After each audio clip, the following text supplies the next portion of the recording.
ശുശ്രൂഷയ്ക്ക് സ്തുതിയായിരിക്കട്ടെ.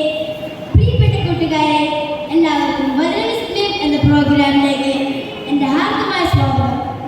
ഞാൻ ജിന നരേഷ്. ഞാൻ നിങ്ങളെ പരിചയപ്പെടുത്തുന്നത് കുപ്പമ്പടി ഇടവകയിലെ സെന്റ് പീറ്റർ ആൻഡ് പോൾസ് ദേവാലയത്തിലെ 4ാം ക്ലാസ്സിൽ പഠിക്കുന്ന ഒരു കൊച്ചുമിടുക്കിയാണ്. അവളുടെ പേര് ജെലിൻ. ജെലിനെ ഈ വേദിയിലേക്ക് എൻ്റെ ഹാർദവമായ സ്വാഗതം. വരൂ ജെലിൻ. എല്ലാവരും ക്ലാപ്പ് അടിച്ചേ.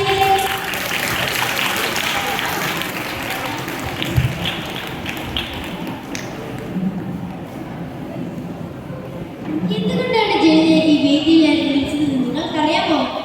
ജയന്റെ ജീവിതം വചന വിസ്മയിക്കുന്ന ജീവിതമാണ്. 100ഓളം വചനങ്ങൾ കാണാപ്പാടം പഠിച്ചിട്ടുണ്ട് നമ്മുടെ ജയൻ. ഏതാനും വചനങ്ങൾ നമുക്ക് ശ്രദ്ധിക്കാം. ഞാൻ പ്രാർത്ഥിച്ചെനിക്ക് വെടിയേറി ലഭിച്ചു. ഞാൻ ദൈവത്തിൽ വിശ്വസിച്ചു. രാജചന്ദ്രൻ എനിക്ക് ലഭിച്ചു. യോഗ്യത 31. കർത്താവുമായി നമ്മുടെ ചേർന്ന് ഞാൻ സമയം നൽകി നമ്മൾ തന്ന വെടിയേറിയ ക്ലോസിയർ എന്നെ മോളെ നാട്ടിലെ അവരുടെ നെറ്റിൽ അവനെയാണ് അവിടെ കൊടുക്കുന്നത്. നെഹിമിയ 9:28 ചന്ദ്രൻ എങ്ങനെയാണ് കാണാൻ പറയാൻ സാധിച്ചത്? ഞാൻ 4ാം ക്ലാസ്സിൽ പഠിക്കുന്ന എന്നെ പഠിപ്പിക്കുന്ന ടീച്ചർ എല്ലാ ദിവസവും വചനം പഠിപ്പിക്കുകയും സൈഡിൽ എഴുതുകയും ചെയ്യുമായിരുന്നു. അങ്ങനെയാണ് ഞാൻ അത് എഴുതുമായിരുന്നു.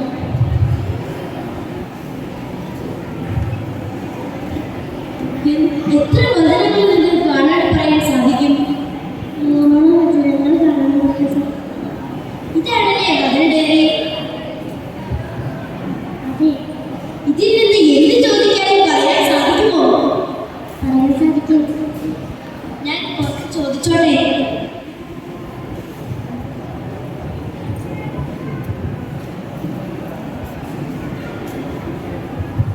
ലൂക്കായുടെ സുവിശേഷം 1:80. അവൻ ശക്തിപ്പെട്ടു. വളർന്നാൽ ശക്തിപ്പെട്ടു. ലൂക്ക 2:52. യേശു ഞാൻ